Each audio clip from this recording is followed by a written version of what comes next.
morning. Thank you for the kind introduction, and good afternoon, everyone. Am I audible? Yes.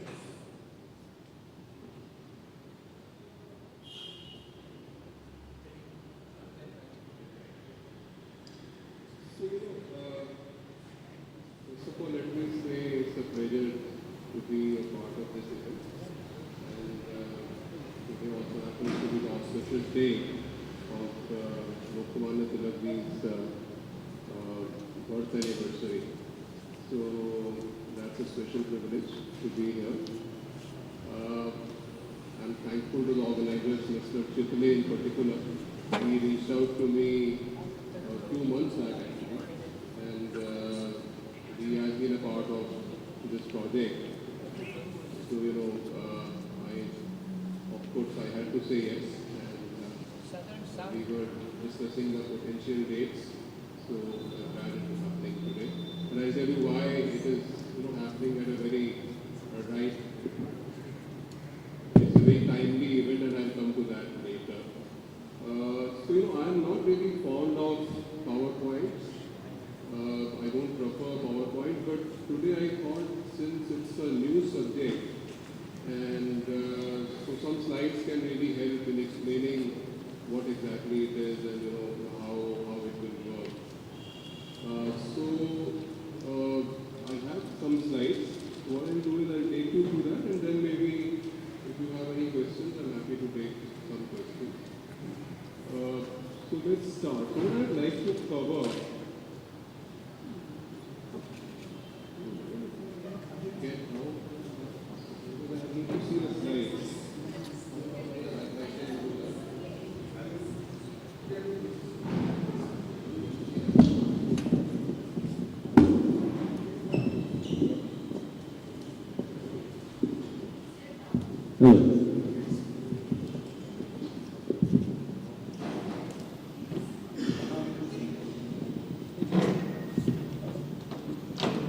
Is it visible, or you think we can switch off some lights? Yeah, I will switch off some lights, please. So meanwhile, I'll start.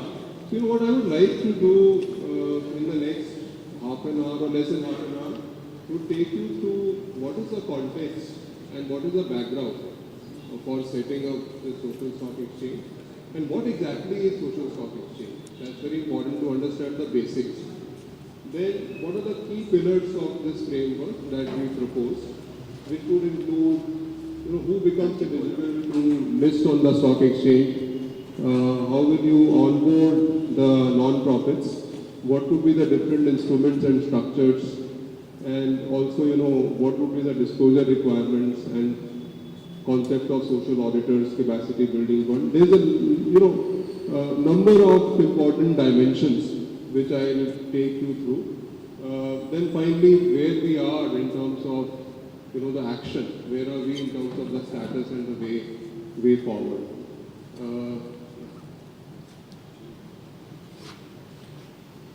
So first, let me give you the context.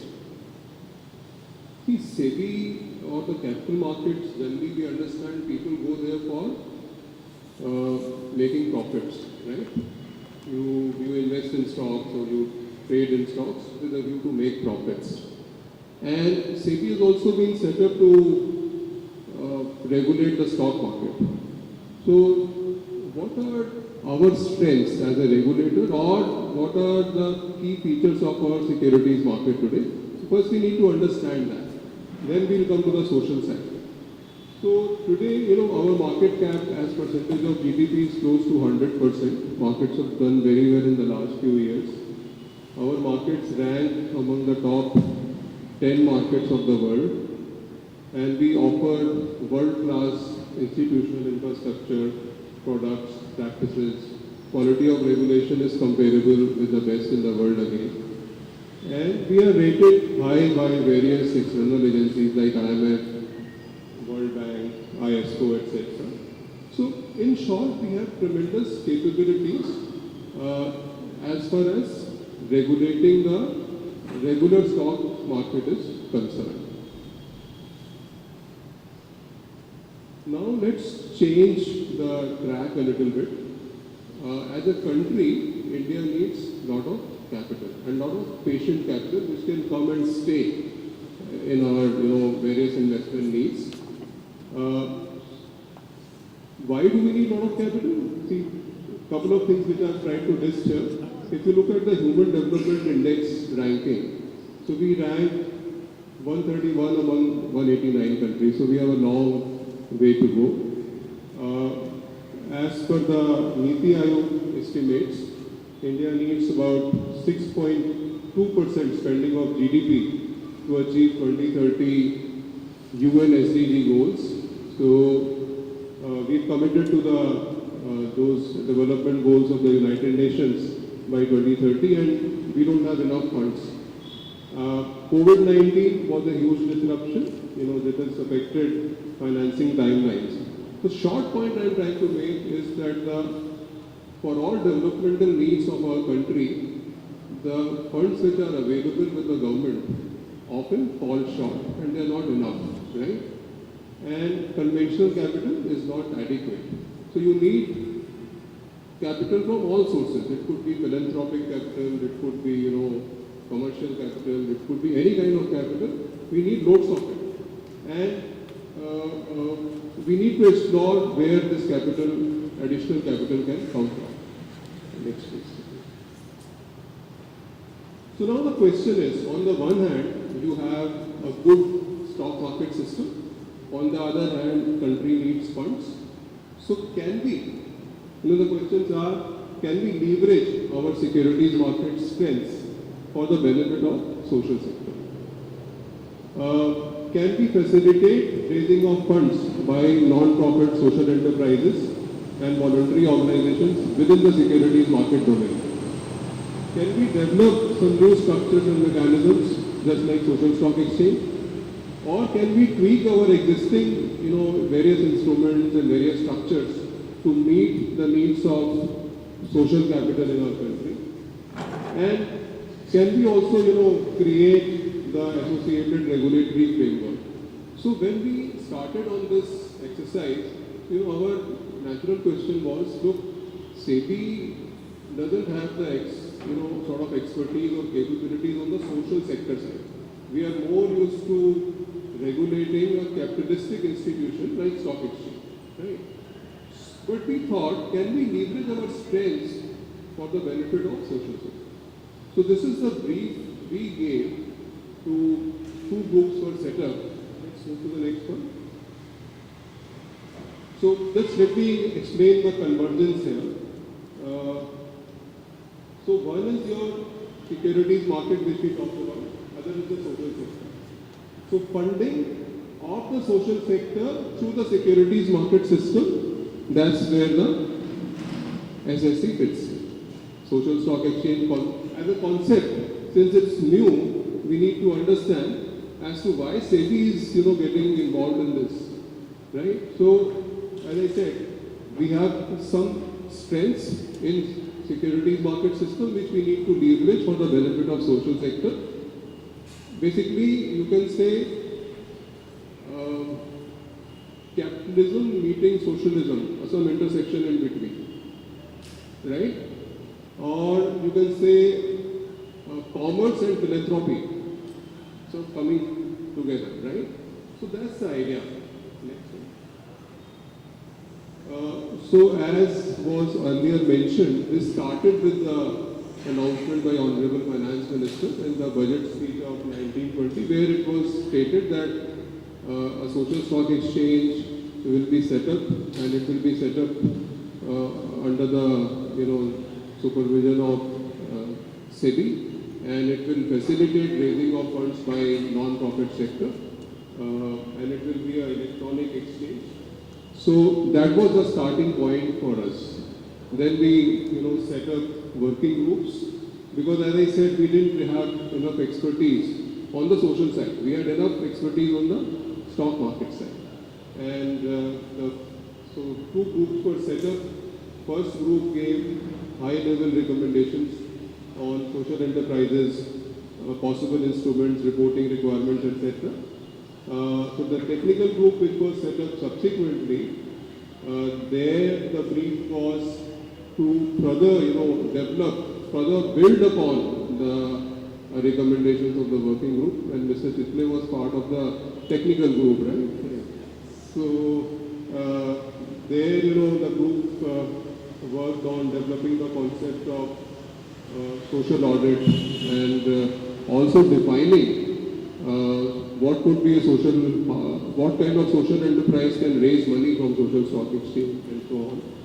And we were lucky to have, a lot of experts on our groups. For example, on the audit side, we had the benefit of advice from Mr. Chitle and people from NGOs and, social impact investing.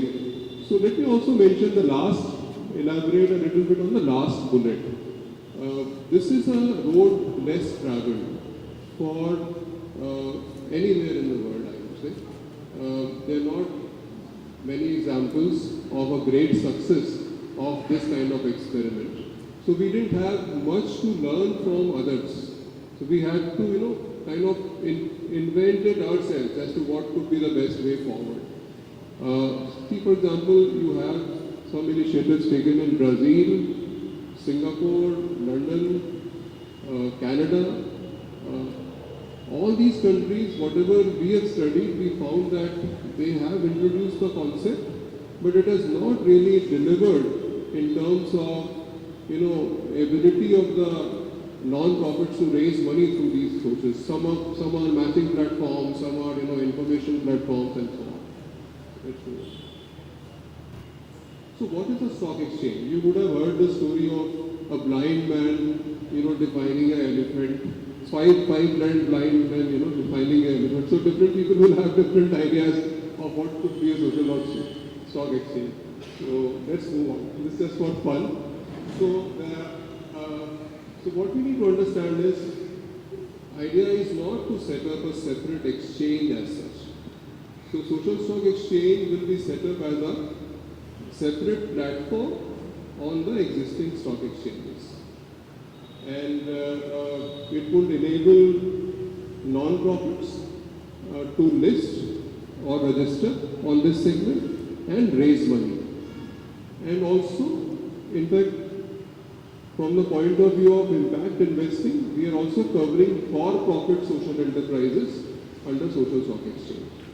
So, but I'll not focus more on MPEs because there it is more or less similar to an existing commercial entity which is listed on the exchange.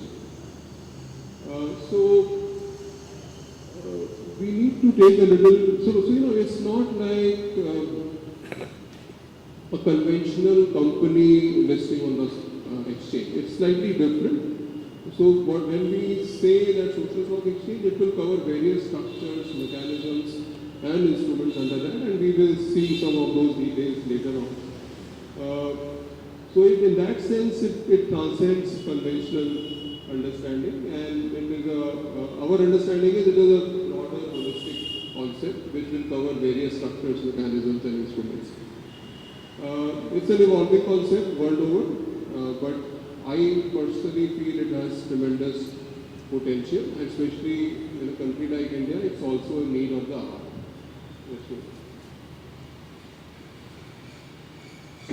So let me just try and explain the framework. So on the one hand, you have social enterprises, which are your non-profits. They will list on the social stock exchange, and you will have investors who will be investing in the securities issued by social enterprises. Then there would be the beneficiaries. How the beneficiaries are getting benefited, all the social enterprises will be required to disclose. And not only disclose, but also get it audited. So social auditors will be, doing a social audit of the disclosures made. And it will, and in case one completes this loop well, it will help in scaling up. If you are an NGO which gets listed, delivers on the promised impact, gets its audit done, it will, they can leverage that to raise more funds from the social stock exchange. Next one. So now we'll get into some details. So obviously the first question on anybody's mind would be who will be eligible for listing on the social stock exchange. So there are three parts. First of all, they have to demonstrate that social intent and impact. These two are the keywords. Any social enterprise will have to demonstrate that the social intent and impact are its primary goals. Then we have further defined the entity which will be listed will be engaged in 15 broad activities. We've given a list in our report, what are the activities which will be eligible. And those activities we've drawn from Schedule 6 of the Companies Act and the SDGs of UF and the priority areas which are identified by NITI Aayog. So it all kind of idea is that we should not be away from the national objectives. So we try to national and as well as international guidance. So if one is engaged in those activities, that is the first prerequisite for listing on the social stock exchange. Second would be the target. You may be carrying on these activities, but your target should be underserved or less privileged population. There again, we have, there are certain parameters which can indicate this. So you should be working in those target areas or the target segments of the population. And thirdly, at least 67% of your activities in terms of expenditure, revenue or customer base, that should be spent on these activities because there is a possibility that, you could have an organization which is engaged in both for-profit and non-profit. If you are one of those organizations, then your non-profit component has to be as high as 67% for the purpose of listing. And corporate foundations, political or religious organizations, professional associations, infrastructure housing companies, all these we have kept them out. I think we give an exemption to affordable housing. Other than that, they will not be eligible to. At this stage, we feel they will not be eligible for raising money on the social stock exchange. So the non-profits, as a first step, they can register on the social stock exchange. You may, NPO may or may not raise money. It's your choice. Even the fact of listing will give you more transparency, more visibility in terms of your ability to attract funds from the donors. So registration criteria, we kept certain thresholds. So you should have a valid registration certificate, your ownership and control details should be disclosed, and you should have a valid registration under income tax. And minimum Indian rupees 50 lakhs annual spending in the past financial year and 10 lakhs funds raised in the past financial year. These limits were deliberated a great deal. In stock market ecosystem, we are used to very high value numbers. So we had some difficulty in adjusting to these lower thresholds, but idea is to make it help even the smaller organizations, not that only big organizations can come on this. So after a lot of debate, we zeroed down on these numbers. Next please. Next please. So now let me talk about the fundraising instruments and the structures. So first is, so let me give you a little bit of background. So when you talk about social stock exchange and ability of the entity or the company to raise money, obviously you need an instrument. You list on the exchange. When a company is listed on the exchange, it means company's fundraising instrument is listed on the exchange. And that instrument has a certain price and there is a trading also of that instrument in the conventional sense. So now how do you enable listing of the exchange? So this was an innovative thought which the working group came up with. So we said that let's experiment with something called zero coupon, zero principal instrument. So what is zero coupon, zero principal? If you are investing in that instrument, you will get no interest, no redemption of the principal. However, very important to understand, and which we could not capture in the headline, is that you will get the social return. So today, the concept is not just that of financial return, also of the social return. So there would be a promise of a social return in this instrument. So it's as good as a donation. I'm just giving it a new name, right? So I'm donating, however, I'm having an expectation of a social return, but no financial return, right? So that is basically the sum and substance of this instrument. Now, it becomes a little difficult to explain this instrument, especially to a financial person. Those who are used to, return on investment and net present value and payback periods and so on, so it's not so easy to digest. But I think this was a good innovative thought which the committee gave. So this has to be issued for a specific social developmental project by the non-profit. As I said, zero coupon, no principal. It carries a promise to deliver social impact. So minimum issue size again here, with a lot of discussion and debate, we've kept it at 1 crore. Minimum application size, no, this is wrong actually, I'm sorry for this typo. Minimum application size is 2 lakhs, so this is not 1 crore. Minimum subscription will be 75%. We are very, very conscious that this would have a very limited trading potential. Basically the idea is, why do you want to list? Idea is to inculcate more transparency, because once you list, once you register, you are agreeing to make certain disclosures. See, this is if you ask me to sum up this concept in 1 or 2 words, the first thing I would say, transparency. See, the non-profit sector needs more transparency. Here is a mechanism.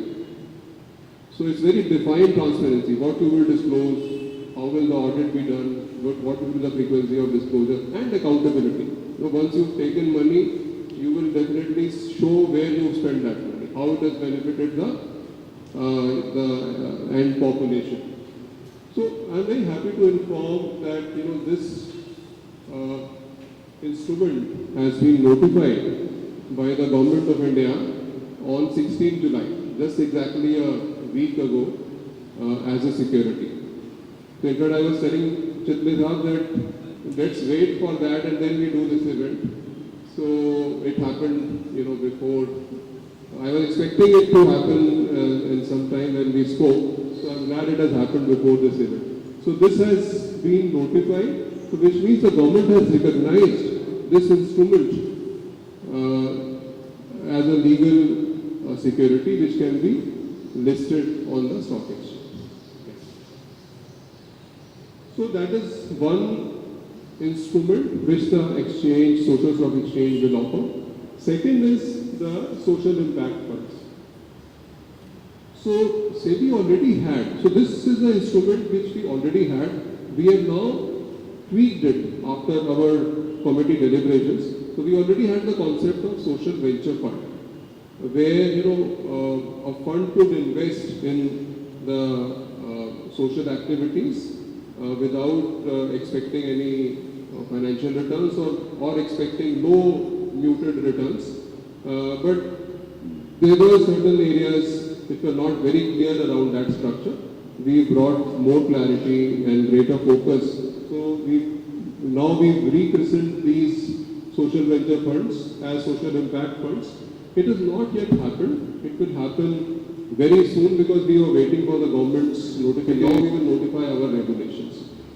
So this will enable social impact funds can raise money and invest 100% in the social enterprises. So it's a model like 100% grant in, 100% grant out. I am donating to a fund will invest 100% in as a donation. But again, social returns will be. And the minimum corpus is again 5 crores. Minimum subscription amount here is 2 lakhs. No typo here. Sorry for the previous typo. and reference to muted returns would be removed, and there would be disclosures at the initial placement document and also later on at the periodic level when the fund is raising money from various investors. So this is another very powerful concept which we will try to bring under the umbrella of social stock exchange. So this is called development impact bonds, and there are some good international examples where these bonds have been used for the purpose of raising money. So here, what is the first principle of these bonds? First principle is that a grant is made to a non-profit only after it delivers on a pre-agreed social metrics at a pre-agreed cost and rates. So basically, maybe I'll explain that in a minute further. So there are four major participants. One is the non-profit, which will undertake the activities. Second is a risk funder, who will actually fund the NPO, and then there will be an independent social audit, and then there will be an outcome funder, a donor who will make the grant when the social metrics are achieved. So let me just go to the next slide, please. Let me explain it in some. I think you get all the dimensions here. Yeah. Just put all the buttons.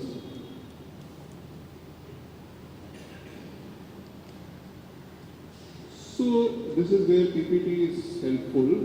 So let me explain now. So how it will work is there is a intermediary, which is a fund, and there is an implementation agency, which is a non-profit. So the intermediary will fund the implementation agency. Intermediary, how will it fund? It will fund on the basis of financing from the risk investor. Right? And once they render their services, and this implementation agency, non-profit, they will issue zero coupon, zero principal instrument to the fund. Fund will actually subscribe to the units or to the zero coupon, zero principal instrument issued by the non-profit. The services are rendered to beneficiaries, third-party evaluation, social audit, and the outcome funder will depend on this third-party evaluator's report, measure and validate, and then they will, fund the intermediary who will in turn return the money to risk investor. So it's a little complicated. It may seem a little complicated, but the idea is that the outcome funder can, has the assurance of giving the money only when the results are achieved. Let me show you, just go to the next one, just to show you a practical example. So we have this Educate Girls Development Impact Bond. So this is a success story in India. There are 2-3 success stories on this. So this is a project in Rajasthan. So this was done in collaboration with the government of Rajasthan. So the structure was where the outcome funder was this Children's Investment Fund Foundation. This is an international foundation, and the risk investor was UBS, and this was a service provider.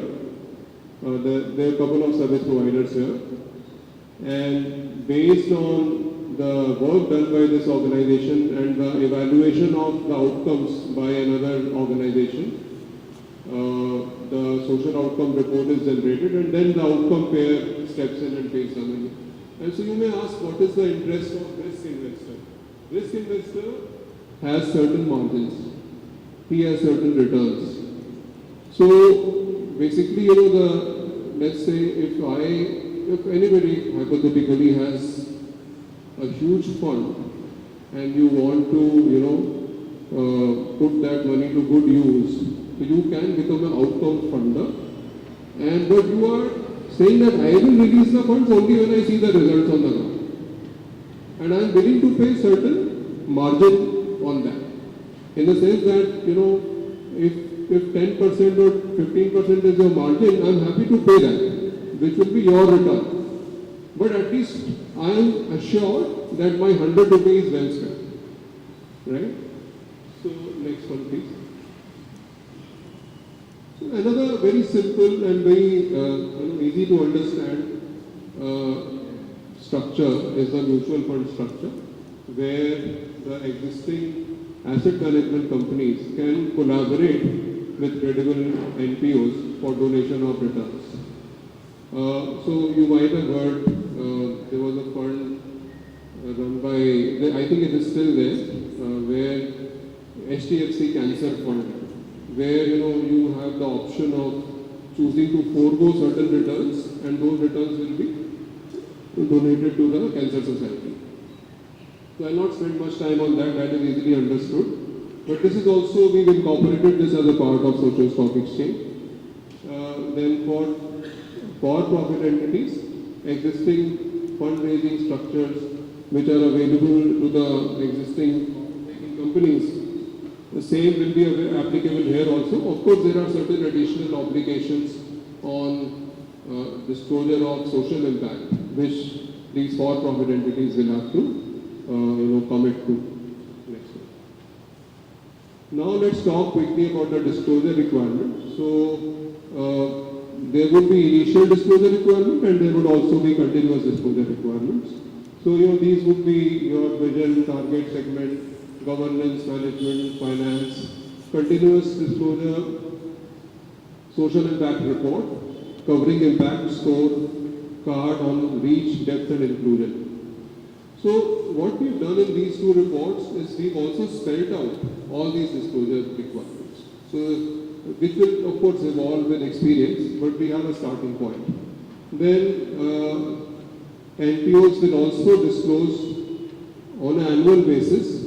Like for corporates you have quarterly requirement. Here it is not quarterly, it would be annual requirement.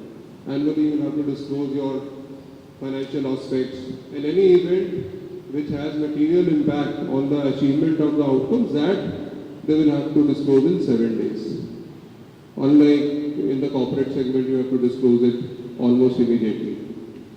So additionally for FPEs, existing disclosure requirements will continue. Next one please. So I will not spend much time on this slide. This is again basically maybe this part is important. The social impact scorecard, reach, depth and inclusion. That scorecard would be developed based on the disclosures which you make on the target segment that you are serving, on your intensity of impact on the median individual, and how inclusive is the outcome, on the dimensions of income, social equity and diversity. Then next one please. Now, again, an area which is still evolving, I believe, all over the world is the area of social audit. We are very familiar with financial audit.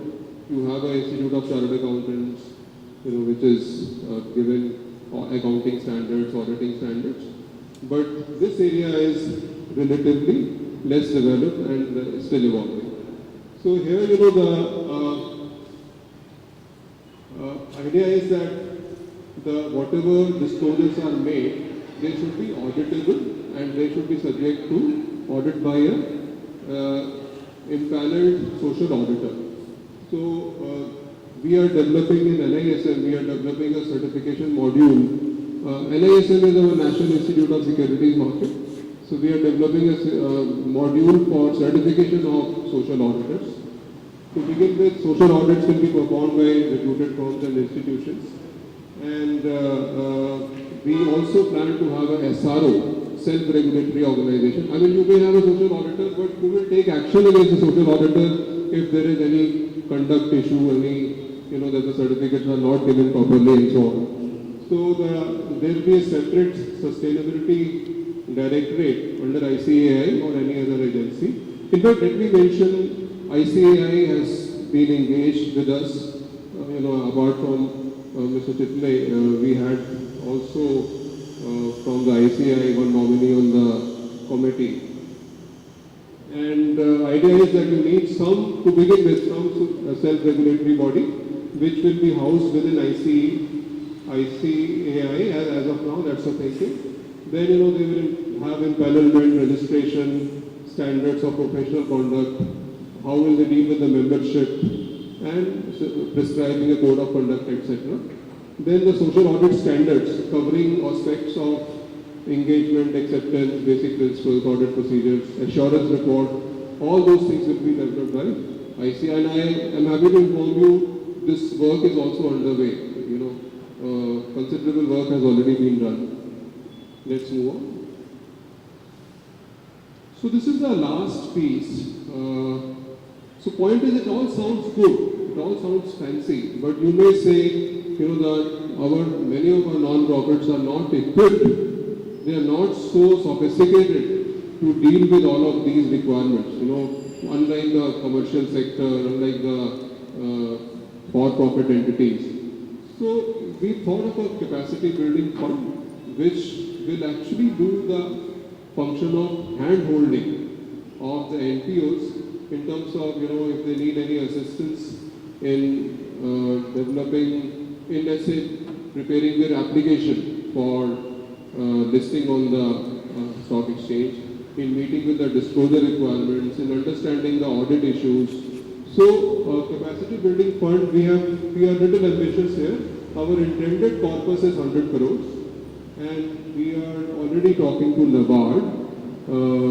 NABARD has agreed to, play an active role in setting up this fund.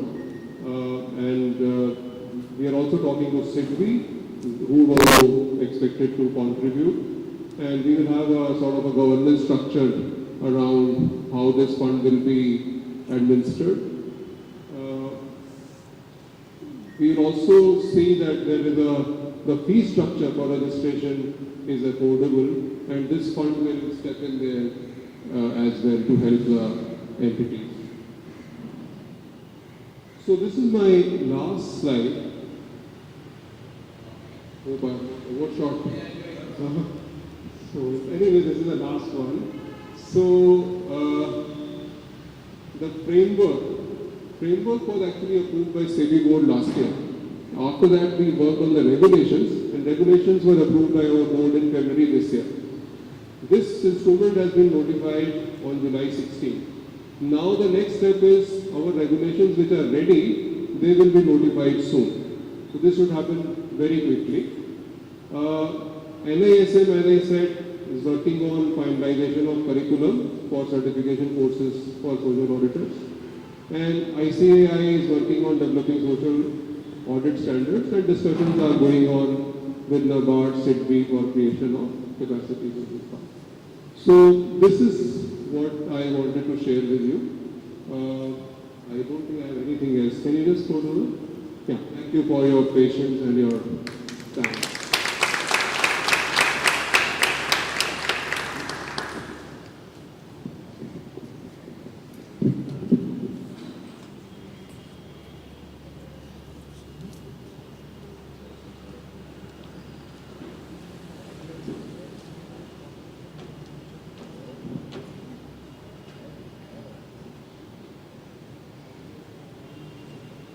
Mr. Amarjit Singh has to go to some urgent program.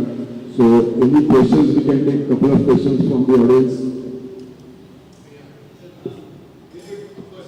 From corporate side, as a small corporate, we struggle on CSR spending, and we spend on getting the CSR right. Do these instruments also qualify as CSR spend for corporate? Is there any thought on it? Because that's also social impact spending that we do as corporate. And to buy zero coupon instrument to be qualified as CSR. That's a very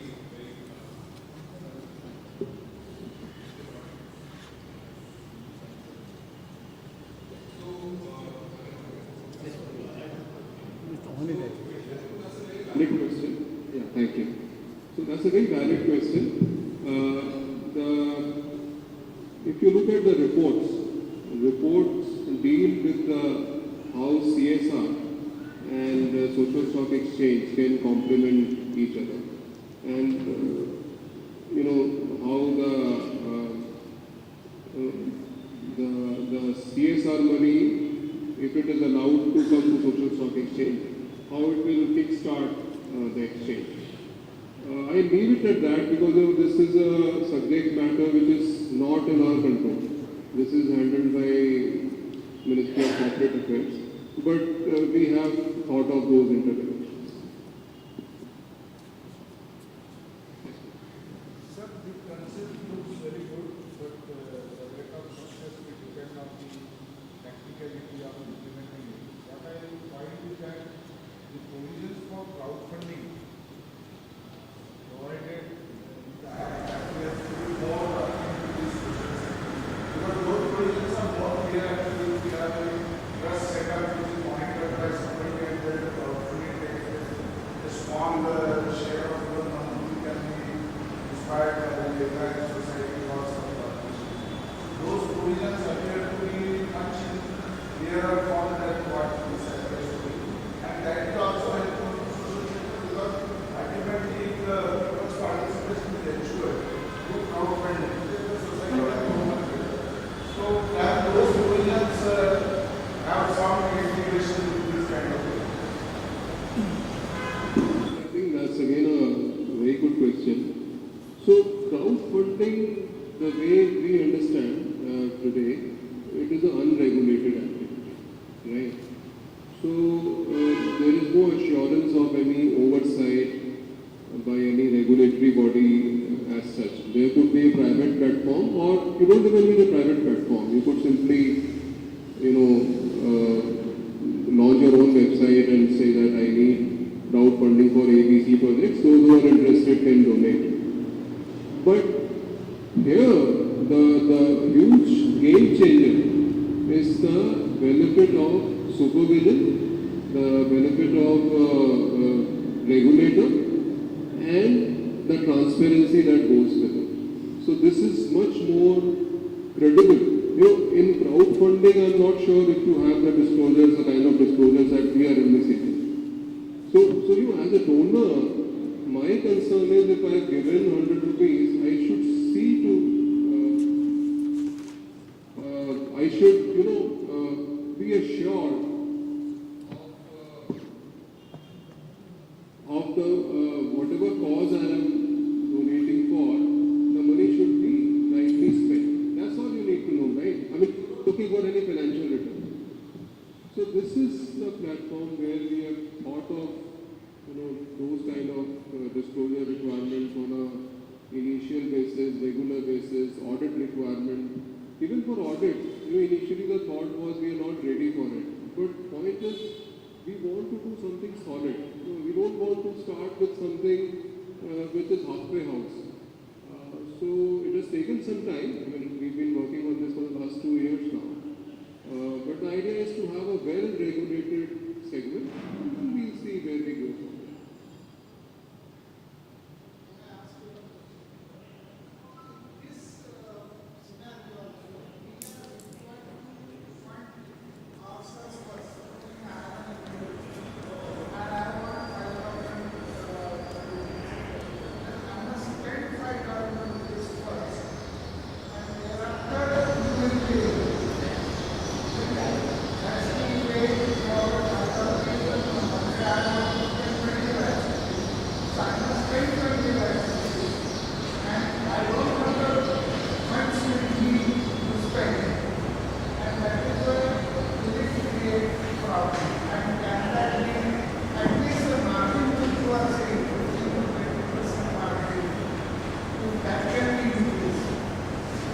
So if I understand your question rightly, what you are referring to is that if you are an NGO without any track record, how will you benefit from this?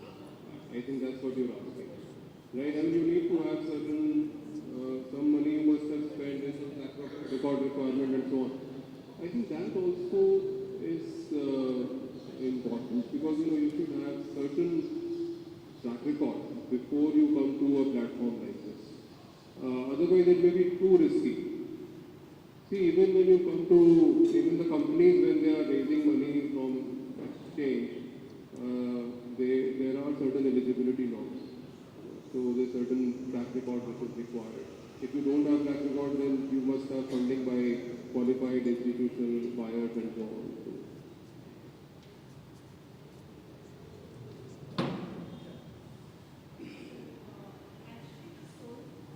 Currently, the system is that a donor invests in a good project, and there is no intermediary. What one can see in the stock exchange is that there is an external assurance by the third party, and a lot hinges on the quality of assurance. And first, we've spoken about the voting system and everything, social organizations like that. But currently, it's so immature, and who would be a social worker? Would that be somebody from a financial background? Would there be that kind of a mix of understanding on the development sector? Because it's so important to understand the balance.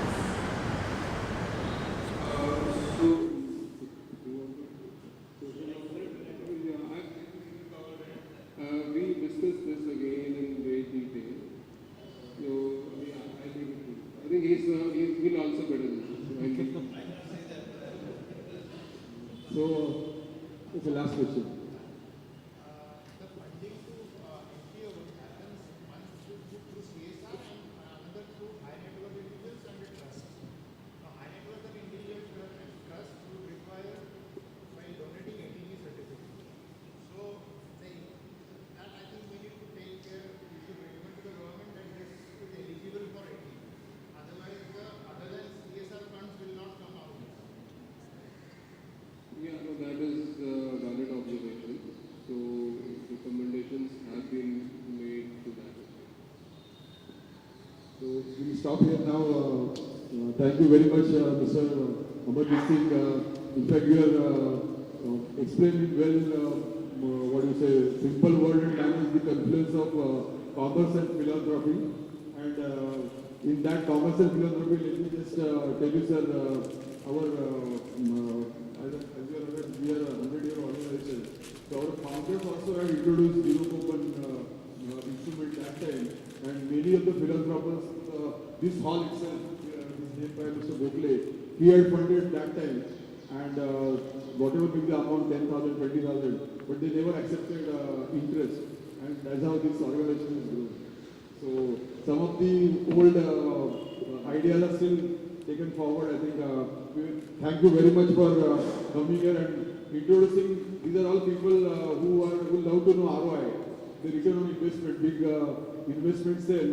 We now learn new concept like return of social impact, and in that context, something like ZC, ZP. So definitely the right person will take this forward. Once again, thank you for coming here.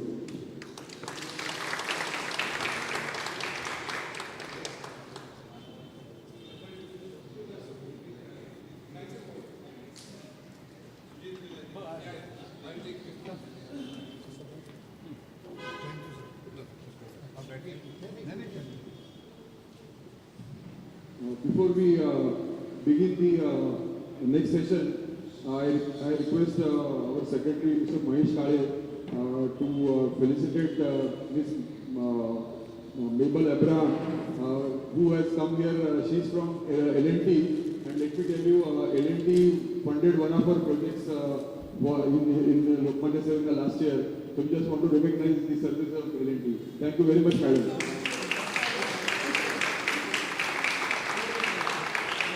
She is personally present here to understand the further thing, and I think the institution like this will take forward. Thank you very much, madam. Now I request our PV Bhagavat Secretary, Mr. Dhruv Patil, to introduce our next speaker, Ms. Rachna Bhusari.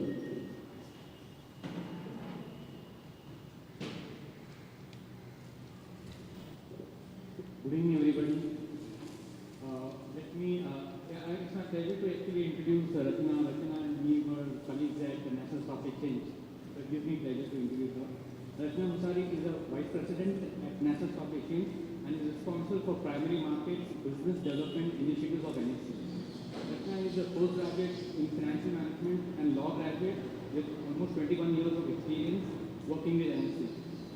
Her key responsibilities in her current role include listing of equity and debt of corporates, startups, and SMEs. She has worked initially for development of securities market for SMEs by creating an enabling ecosystem. Prior to her current role, she has been responsible for regulatory functions of the exchange such as investigation, surveillance, membership, and supervision.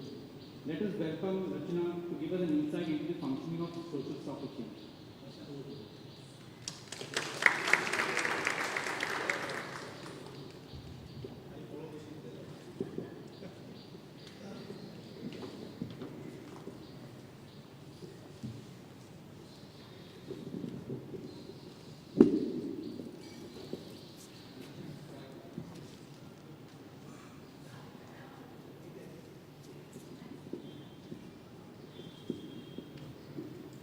So good evening to all of you, and I must first of all applaud the initiative that has been taken today to talk about the forthcoming social stock exchange. And I think we are more or less done on a lot of activities with social stock exchange. It's a matter of time when we launch it and we have the NPOs and the FPs looking at social stock exchange.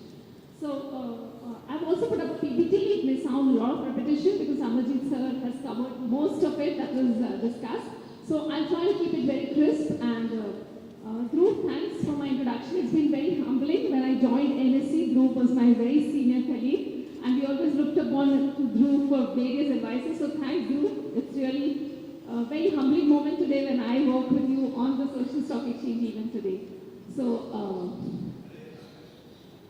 yeah, sure. So like it was rightly said by Mr. Amarjit Singh, social stock exchange is a brainchild of our FM, Ms. Nirmala Sitharaman, who said that we should have the social sector meeting the securities market under the ambit of SEBI. So that was where it was completely decided that we have to form a technical group or a working group which will talk on the recommendations of the social stock exchange, and that's where first working group was constituted in 19, and then we had the report coming up in 20, and then after that we had the working committee or technical group being founded, which the report was out in May 21.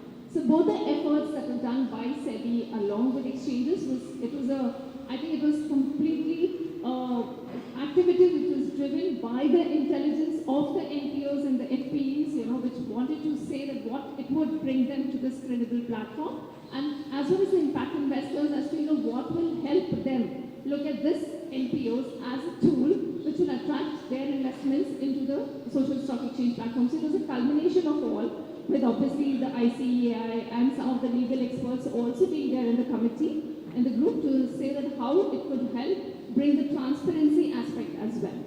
So, yeah, sure.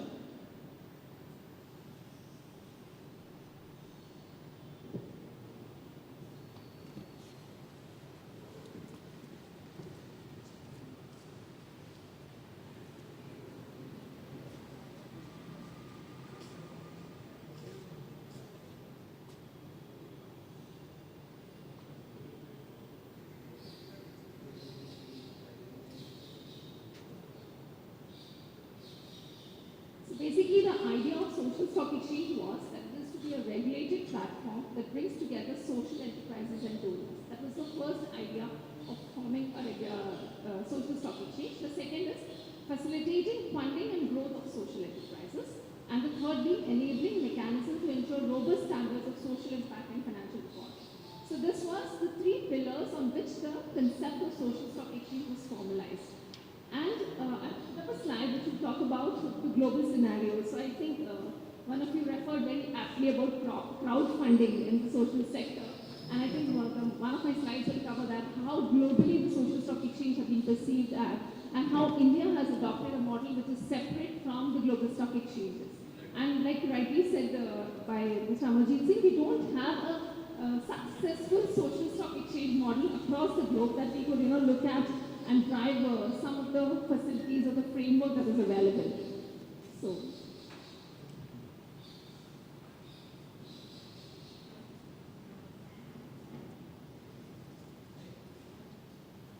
thanks, Lou. Okay, so I think have covered this.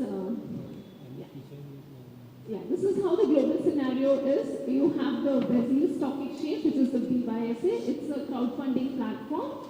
It's only for NPOs. So technically what you have across the global, you have some of them even tapping the FPOs, but Brazil is completely for the NPOs. It attracts institutional as well as retail investors. It's closed 2018, so because we can see a very successful model of merging of the Brazil Stock Exchange. And it allowed instruments like equity and debt to get or to be used for crowdfunding, I can say that. And what happened was expected return was obviously social and financial when it was development investment bonds. The next one is South African Stock Exchange, which is again a very currently a crowdfunding platform. Currently also it's being it's closed again with this one as well. And again, we had only institutional and retail guys participating in this segment. This had various instruments. So you had equity, preference, bonds for NPOs. So this was something which we saw that across the globe also we had NPOs and FPs using bonds as a mechanism of fundraising. Similarly, we have the Canada Stock Exchange, which is really doing very well. We've seen it being active till today, and it allows NPOs and FPs to do again through the crowdfunding source itself, and they also have private placement. So that is where the difference in Canadian Stock Exchange has been. They allow private placement of funding to the NPOs. And what also Canadian Stock Exchange is, through the companies which are listed through the private mechanism, there is a facility where they can actually migrate to the junior platforms of the Canadian Stock Exchange. So that's again a very important feature that is being provided at the Canada Social Stock Exchange.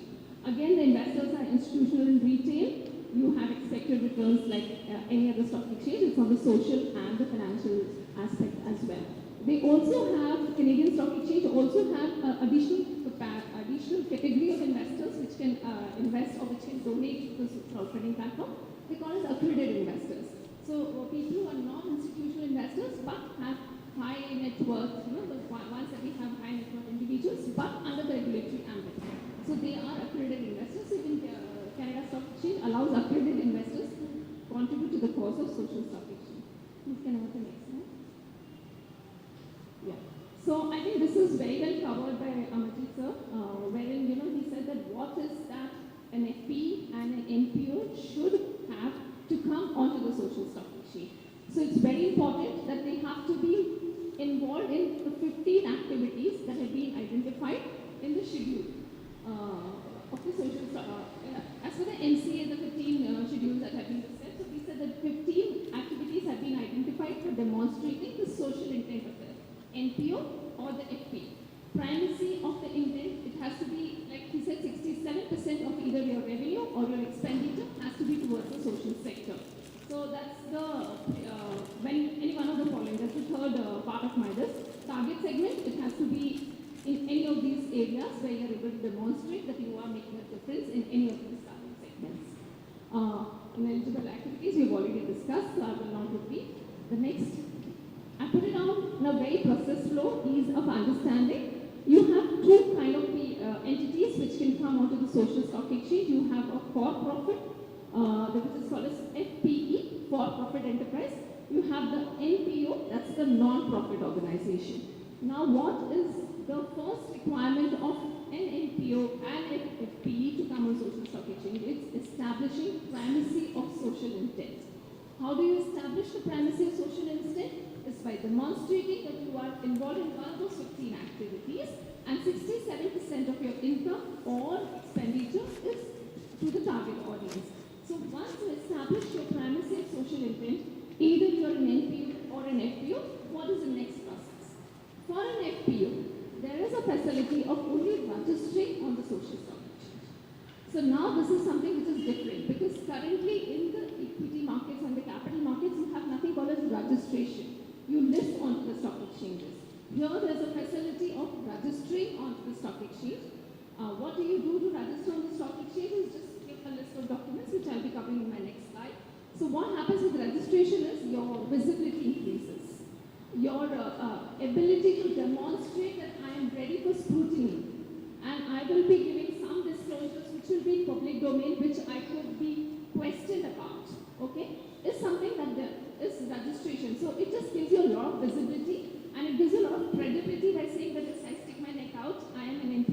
registered on the social stock exchange, and I'm ready for some disclosures.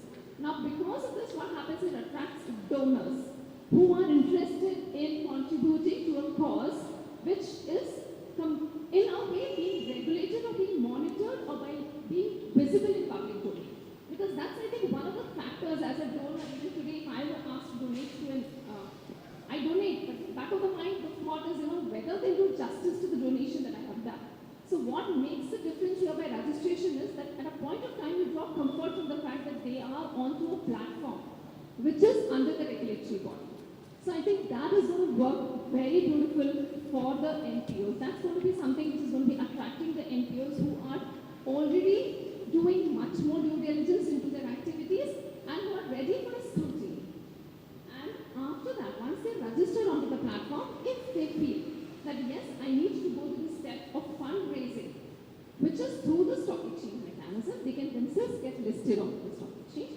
The instruments that will be available for an NPO would be equity, zero coupon, zero principal bond, social impact funds, mutual funds, and development impact funds.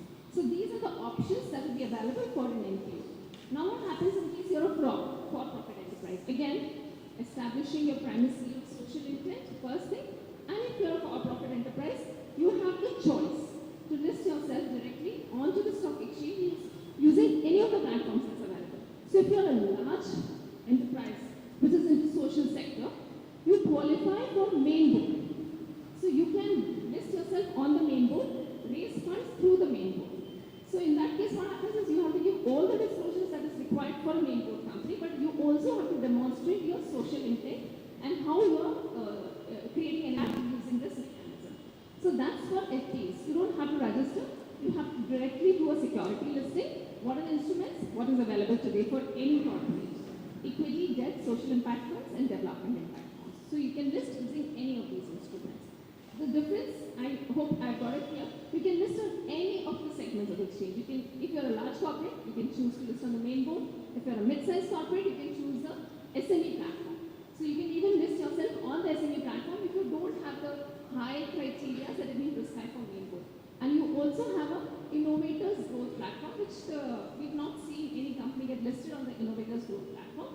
But it's for companies which are kind of new age economy companies, which are into the technology sector. So you could have in social, I could say in FP, which is very technology driven, which is kind of, but it's creating a social impact. It reaches across the length and breadth of the country, but it's a small company. So you can think about raising funds using the IGP platform of the stock exchanges. So there are 3 platforms that are available for them. And like I said, FP can directly proceed for listing, provided it's company registered under the Companies Act, and it complies with the regulations of ICTR. Next slide. So what is that for a non-profit organization that is required? So what are the eligibility conditions is what I can, if I have to say very simply, put it across. So parameters is that it has to be legally registered as an NPO. That means, and what we are saying is it should be, a registration certificate should be valid at least for 12 months. So we don't want a company or an organization which is just getting expired with the registration certificate in the near future. So it has to be valid for at least a period of 12 months. And which are the entities? So they should be public charitable trusts with a deed registered with charity commissioners, sub-registrar as applicable, societies under the Society Registration Act, non-profit companies under the Companies Act, not-for-profits. I'm talking about the Section 8 companies that can be eligible as NPOs. How should the ownership and control look like? They should be a governing document. So it could be an MOA or an AOA or a trustee, whatever, which kind of an entity fits yourself that way. And tax exempt under income tax. So I think one of the questions asked was also this. So what we're saying is that they have to produce registration certificate under 12A, 12A or 12AB of the income tax. Because one of the primary intent of a donor for social causes that he will be incentivized in a manner for income tax as well. So we're looking this feature to continue even if it's an NPO registered onto the social stock exchange.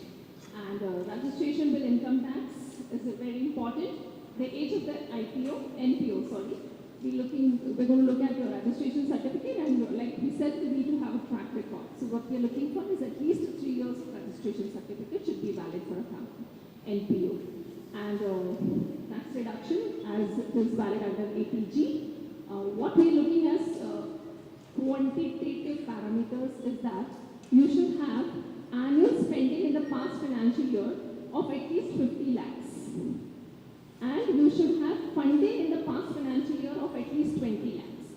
So this will demonstrate that you have a track record. So you have had something which was there in the previous years as well, which is around 50 lakhs, and you've been spending around 20 lakhs in the current year.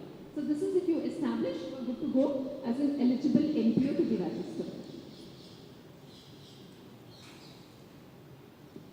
Yeah, this is the various, I would say the various documents or the document that will demonstrate all these things. We'll have to show about what is going to be the vision of the NPO, what is going to be the target segment, what will be the strategy, how it will be governed, who is the management, what will be the operations, the finance, the compliance, the credibility when it comes to demonstrating that you are a valid NPO, registered NPO.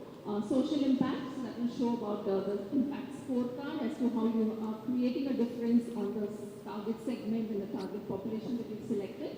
And you will also disclose the risks that you. So this is a list of parameters that the NPOs will have to provide to the stock exchanges when they are desirous to list onto the stock exchange. Disclosures and reporting, it's going to be an annual disclosure reporting mechanism.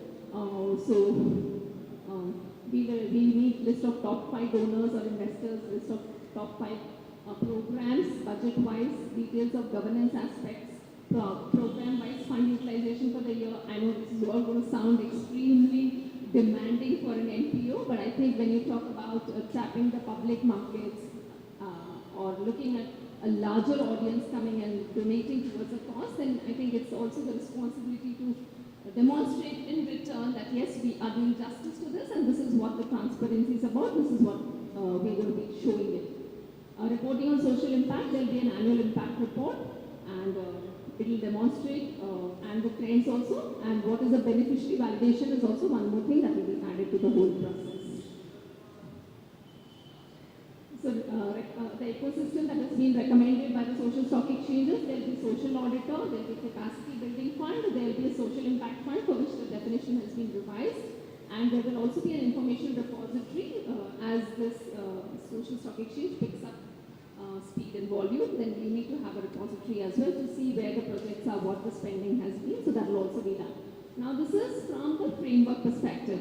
What is the role of stock exchange? I think that's the important thing. The framework is there, but stock exchanges by the nature have the expertise of providing a platform.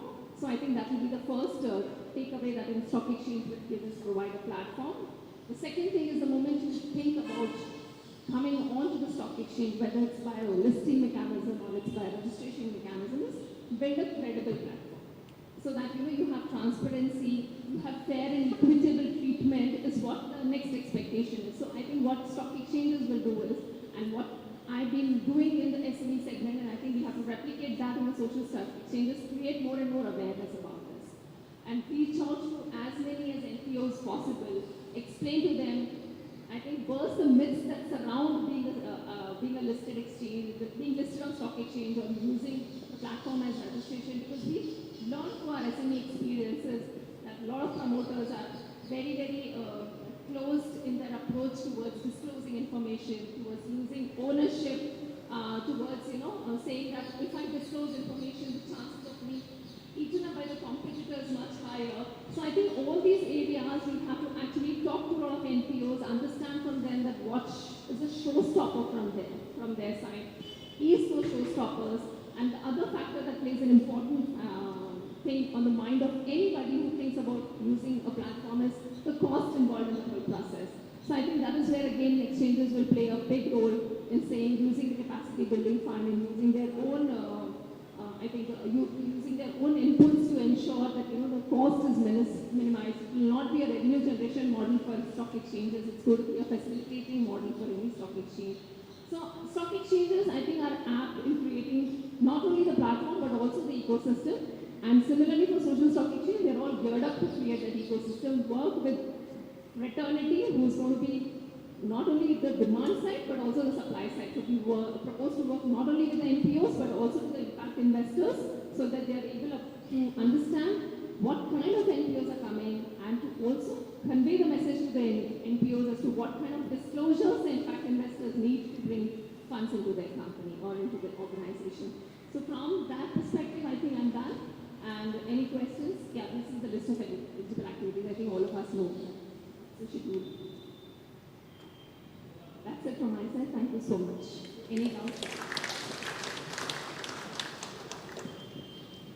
Thank you so much, Rashna Madam. And since our President, Mr. Chitale, also expressed his willingness to give a presentation from this platform rather than that platform, let me also continue with that tradition. And I probably believe Mr. Mukundrao Chitale needs no introduction as such, being a president of our institute for last decade or so. So without spending much of time, I request him to start the proceedings. Good evening. I think we started at about 4:15 and we had declared that we'll close by about 5:30 or 45.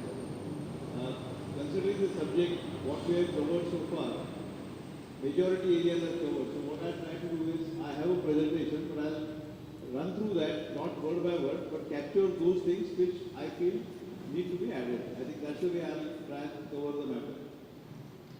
Next. See, in India, the non-profit organization or NGO was the common word. First time through this concept, a word called for-profit organization has come into India. Now this is something which is new. So we knew that there can be a trust or a society. Section 8 company also was a new invention for the last so many years. But otherwise, most of the organizations in the country are either a trust or a society.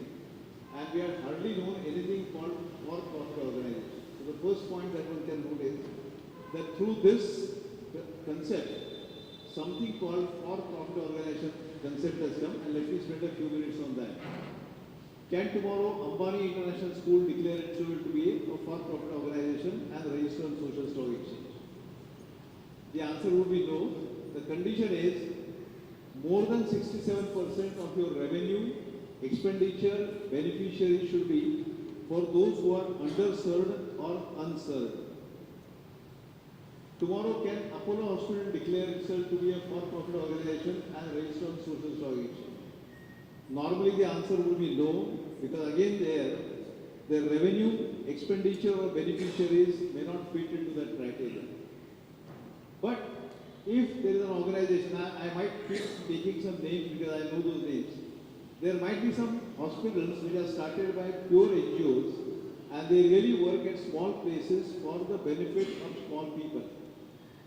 They might be able to register themselves as for-profit organization. I think that's the first advantage which one can draw out of this kind of a new element which is starting in the country. The only point, I'll take that point subsequently, will be that most of them are registered either as a trust or society. And when you say they can list on the stock exchange, how their shares will be listed on the stock exchange? Now that's a completely new concept. I'll spend some minutes on that after some time. The real part is, the rest of it has been explained, so I'll not go through that. The next slide.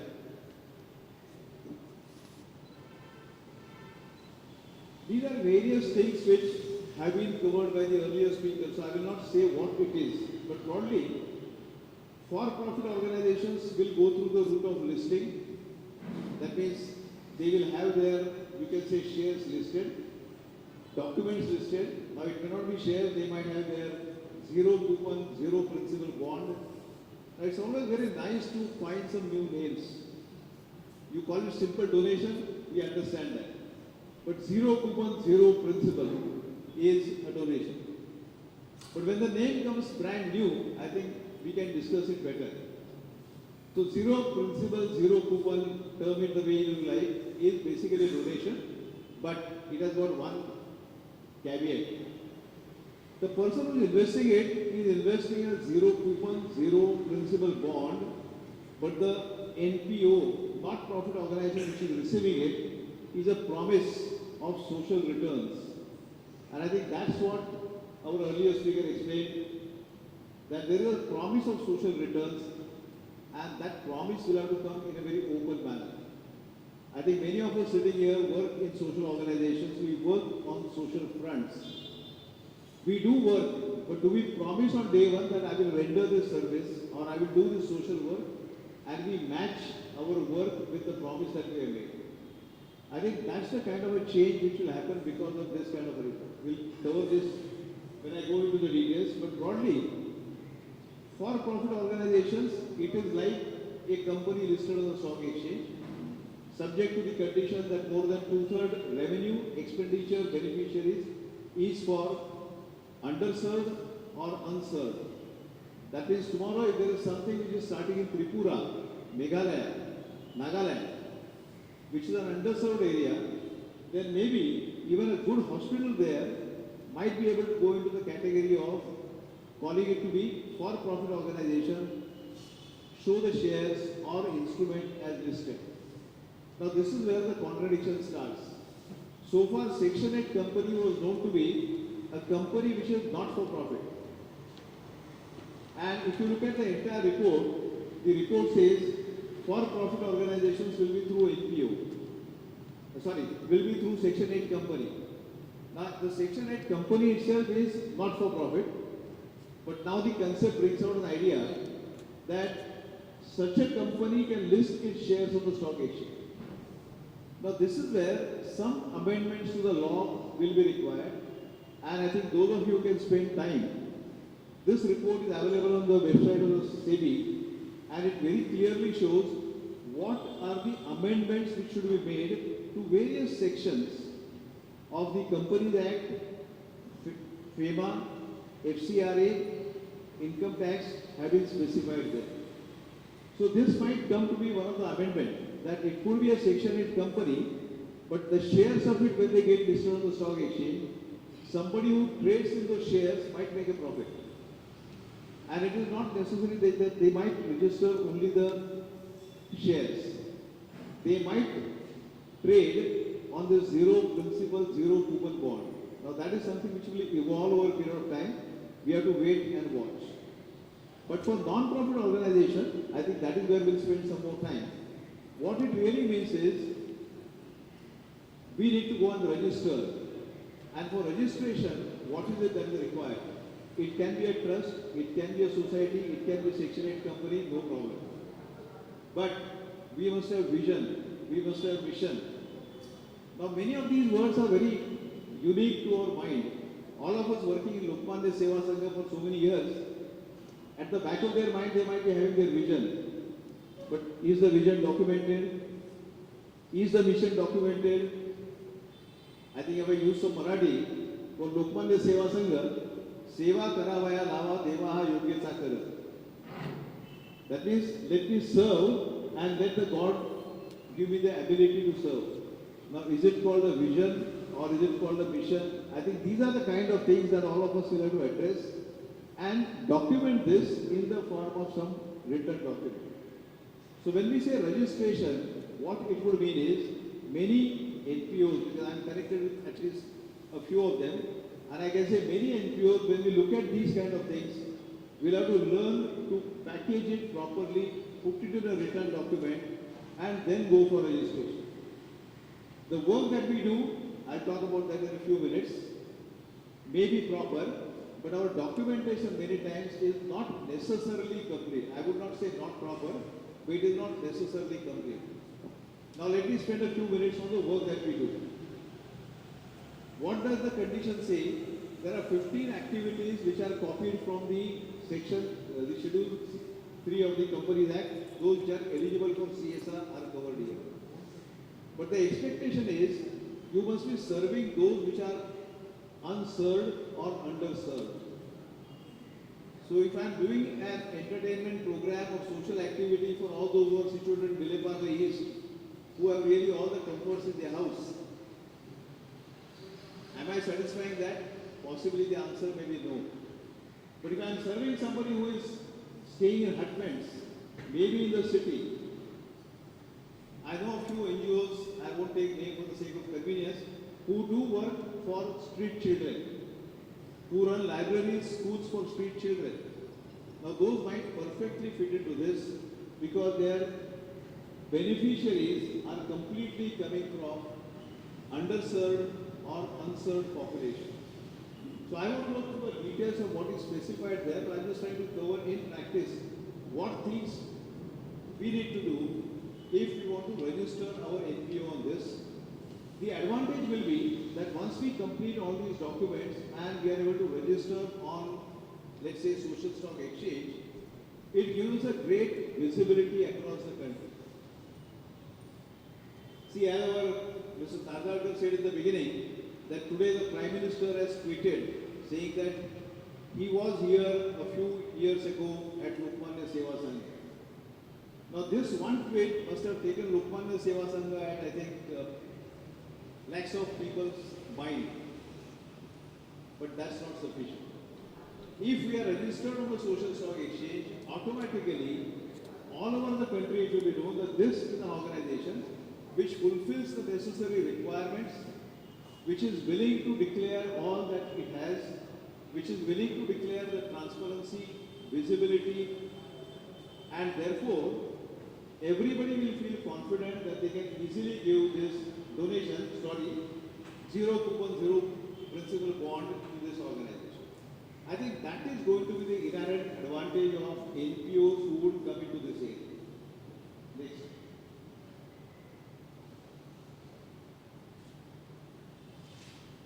Yeah, these are now annual disclosures. Now most of the social organizations, what is their annual report? Typically about 10 pages to 25 pages annual accounts. Somewhere the director's report or committee report, and that's the end of it. But if we are an NPO which want to register on the social stock exchange, what is it that is expected? I think all that is given here. Broadly what it says is, what was the promise made? How far you have fulfilled the promise during the year? What is your governance structure? Are you people drawing any remuneration from any of this? Now many of us who are connected to the social organizations will laugh at the concept of drawing remuneration. In fact, we spend time and we give money. But in the country, there are good number of NGOs which are formed by individuals or groups. They are led by those groups or individuals and they draw reasonable amount of remuneration from those NGOs. It is for those NGOs that this kind of disclosure requirements have come, and practically all the disclosure requirements are like what they are for corporates. Related party transactions. Like most of our NGOs, there is no related party transaction because there is no money paid. But typically in the NGOs that I mentioned, there are related party transactions because many times the trustees draw remuneration. Now that will be a related party transaction. So there are a good number of disclosures which will have to be made, and the item on which I spend some time is social impact analysis. Can we go to the next? Yeah, I think before I come to that, the annual report will have to cover the social impact analysis. Now, many NGOs work in the society, they do work for various type of people, activities, etc. But do we go and measure what is the impact of those activities on those for whom we are saying we are working? Now that is something which I think new for many of the non-profit organizations. Suppose there is an NPO which is working for street children and which is running a library or a school only for street children. End of the year, if they have to disclose how many children from the street visited the library, how many of them were able to read maybe Marathi, Hindi, Gujarati, Telugu, Tamil, whichever language, and how many of them were made to learn so much that they can join the school. I think this is a social impact. At how many places, because of the children learning, the parents stop bringing. The real issues are the family issues, not what is visible, but the real issues are behind the main what is visible. So the social impact will be on such activities where because of the activity that we are doing, what is the way in which the direct beneficiaries, the indirect beneficiaries were benefited, the families got the benefit of it, the society got the benefit of it, and these are the areas in which we have done the improvement. I think I'm just taking a few very easy illustrations, and that is how the social impact analysis will have to be done, and that will have to be published in the annual report. I think that is what is expected, and for many NPOs, this is something which will be completely new, and that brings me to the last point about audit. Actually, fortunately, when I was a member of this committee, I was member more as a president of Lokmanya Seva Sangha, and not because of my activity as an auditor. But when it came to this point, I think I had a lot of things to state, and therefore I stated that I will cover this. When we say audit, typically the financial matters come to our mind, and therefore the entire annual report is going to be bifurcated as financials and non-financial. So as far as the financials are concerned, which will be the balance sheet, income and expenditure, cash flow, these will be audited by chartered accountants, and I think this is what we are used to it, so I will not spend more time on it. The only additional points I will make over here is, the report very clearly says that you have to comply with the accounting standards. You have to comply with what is known as Ind AS if your turnover is more than certain amount, if your gross receipts are more than certain amount, etc. Let me not go into those details. The other activity, which is a non-financial communication. Now that is what let us spend some time on. What it would mean is, what were the promises made at the beginning of the year? What were the desired outcomes you had at the beginning of the year? Let me continue with the same illustration. The NGO which is running for street children, did it say that we will try and cover as many roads in Mumbai as possible in the course of 1 year, or we will try and reach at least up to 1,000 students? Now they may have to say that at the beginning of the year, and when they come to the end of the year, they may have to declare they reached to so many students. If not, why not? If they could exceed it, what enabled them to exceed the budget? So it is frankly, the discipline on financial matters on budgeting and actual is brought into this report through these means. And I think that is what we need to understand. So first is the promised deliveries, the desired outcomes. Suppose there is some activity which is run for girl students staying in hutments. Now girl students, girl child remaining in hutments even within Mumbai, forget about outside Mumbai, smaller villages, because many times when we start talking about NPO, we enjoy talking about small cities, villages, etc. But I think those of us who move within Mumbai also will know there are umpteen number of hutments within the city. So suppose there is an NPO which says that we will work for the girl child in the hutments. Would it say in the beginning that these are the areas in which we will reach? What is it that we will do? And what is our desired outcome? Now that is a promise, that is a commitment at the beginning of the year.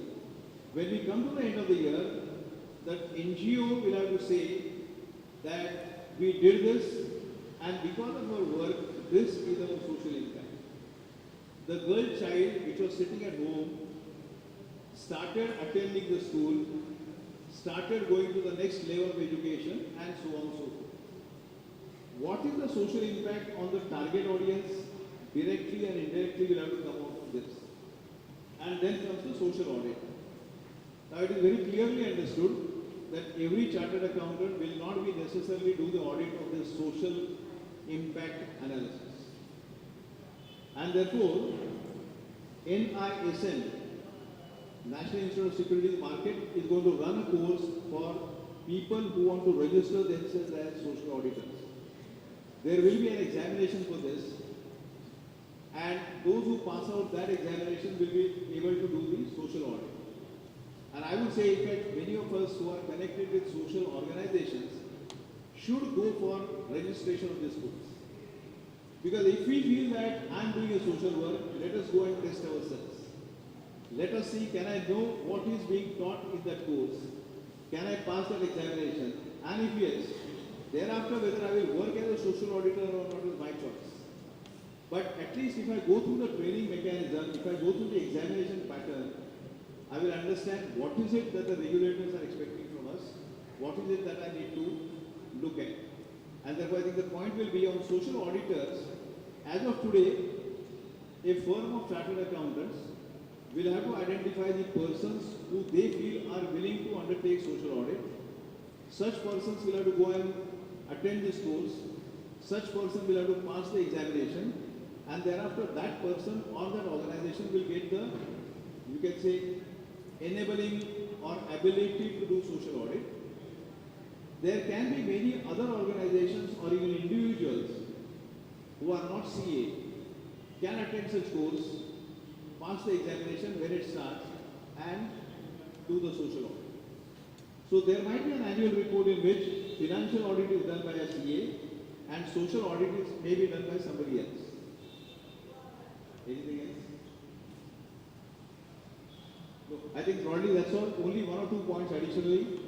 What is not covered so far is information repositories. I think it was mentioned in the earlier laws. If you go to the site of Niti Aayog does contain a list of social organizations, NPOs, which are doing some social work, and you have a choice of registering yourself. Similarly, there are at least, I think, 4 or 5 other repositories where they collect the data of NPOs which are working in the social field and make it available to the public at large. I think that is one area which is quite open and something which gets data collection of various NPOs at one place. I think since we had a program on social stock exchange, we thought we might be able to finish in about 90 minutes. I think we have taken slightly longer time. I tried to cover the gaps between what was covered earlier. So in case there are any questions, I think Usari Madam and me will try and answer those. Thank you very much.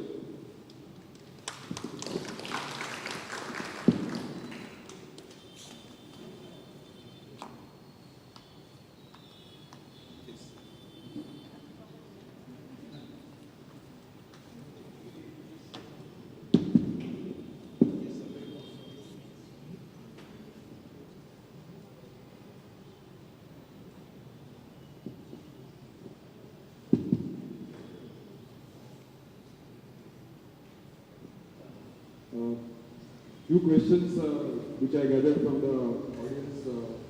One concept that validation of beneficiary we would like to know from you, and also on this social audit, like maybe it's an eye-opener to all of us who are in the NGOs. Like we say that we did this program, we did this social work, but what is the impact on society and who are the real beneficiaries? So if we can explain from that angle, that validation of beneficiaries.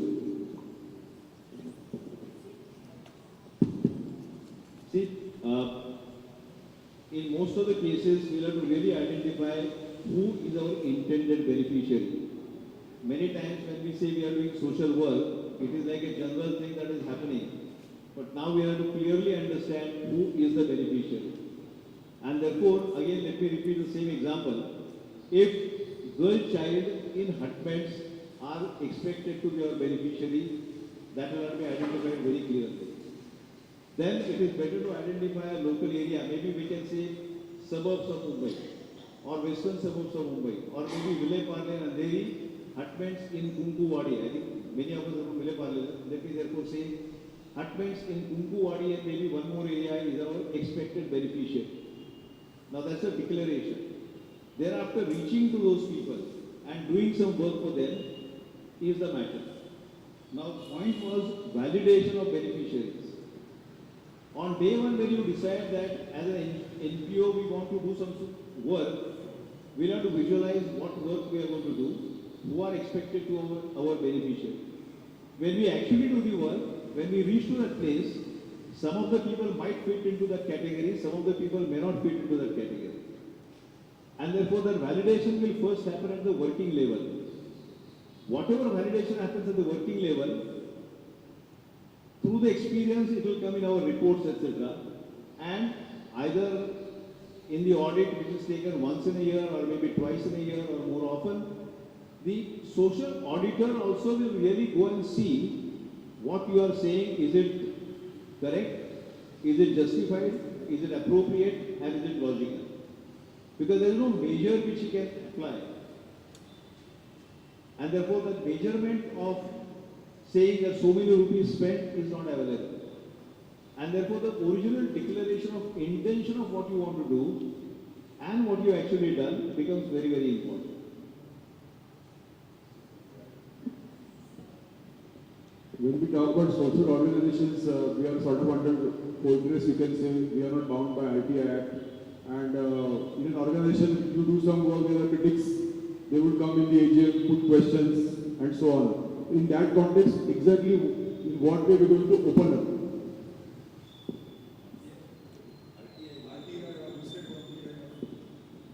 Currently, the RTI is not even discussed in the scope of the scheme, because it's all about encouraging. This is more of a developmental activity, encouraging activity.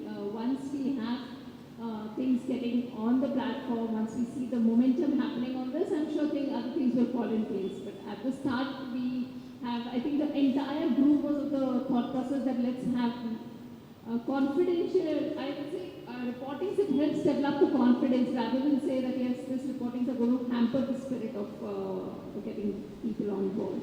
So currently I don't think so RTI, it's all about disclosures, it's all about the obligation on the social auditors. Actually, I feel that social audit is something not a new concept. Let me tell you that Government of India, in its budget, for all its welfare schemes, for the last 3 years, they have been given an outcome budget column where the set targets of a welfare scheme, including the beneficiaries, are discussed and disclosed in the budget as a part of budget document. There is a separate annexure which is attached as an outcome budget, where the budget results are given in terms of physical targets, not only the financial targets, number one. Number two, in many of the government schemes, there is a directorate of social audit set up with clear criteria of doing the social audit and showing the impact on the society. So it's not that social audit is a new concept at all. Only for the exchange purposes, it can be one. But I feel that RTI is part of social audit only. Therefore, all types of RTI should be welcome as far as social audit is concerned, because it is one of the transparency measures that helps the accountability.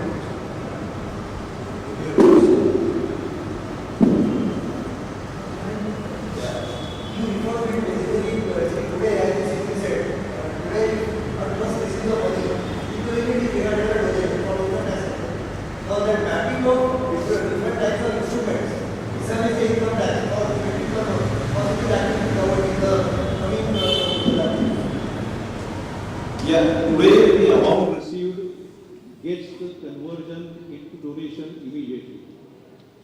After the 2.0 principal bonds are in vogue, it is already considered as a security. So once SEBI declares the regulations which will be enforced, I think we have to wait and watch whether income tax deals with this separately. There are two Recommendations have been given. The report, the recommendations have been given. So the recommendations have been given by the committee through SEBI to the government. How that will get amended is something yet to be seen. So as of today, no answer on this. No, sir, there is actually charity is a state subject. Let us understand today you are mentioning charity is exclusively within the domain of the state. Therefore, certification that the activity is a charity exclusively falls under the state domain and charity commissioner of the respective states. So there has to be going to be a very English issue on this about getting history of Islamic religion with the charity tag that will enable ultimately your development provision. It will enable ultimately everything provision. So there this English issue should be sorted out. What would happen is the 2.0 principal bond, there are two probabilities. There is a promise of social returns, in which case there might be a scheme that only when you fulfill the promise it will become debenture. So let's wait and watch as to how this will happen.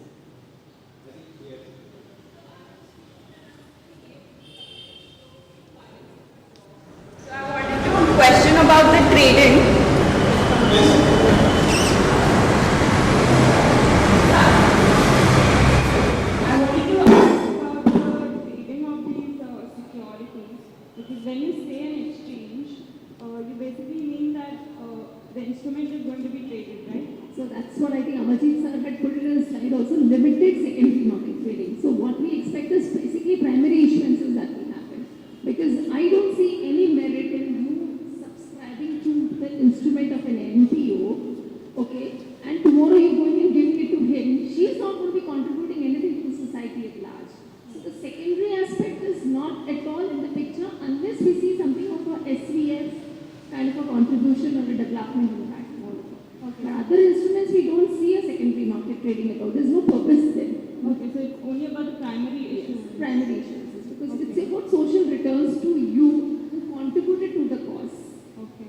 And what about the taxation reforms? Like, how would we know about There it? are recommendations that have been given in the report as to how the entire thing has to be handled. I think once we have the social stock exchange framework in place, and then we can talk about, because this was discussed in length and detail, that please don't use a carrot and a stick treatment all the time. Don't say कि tax मिलेगा तो ये होगा वो होगा. It's a social cause that people contribute to it, and then down the line it has to sustain as well.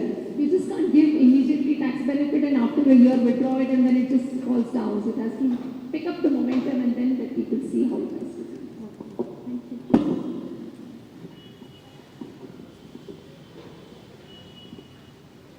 I can only add saying that today's program was in anticipation that things are going to happen. I am sure the Lokmanya Seva Sangha, once the draft, not the draft, but the rules are notified and appropriate income tax and other amendments are made, we'll hold one more program so that we can talk exactly that this is the implication and this is what will happen. So today's is to make awareness amongst the people about what is coming.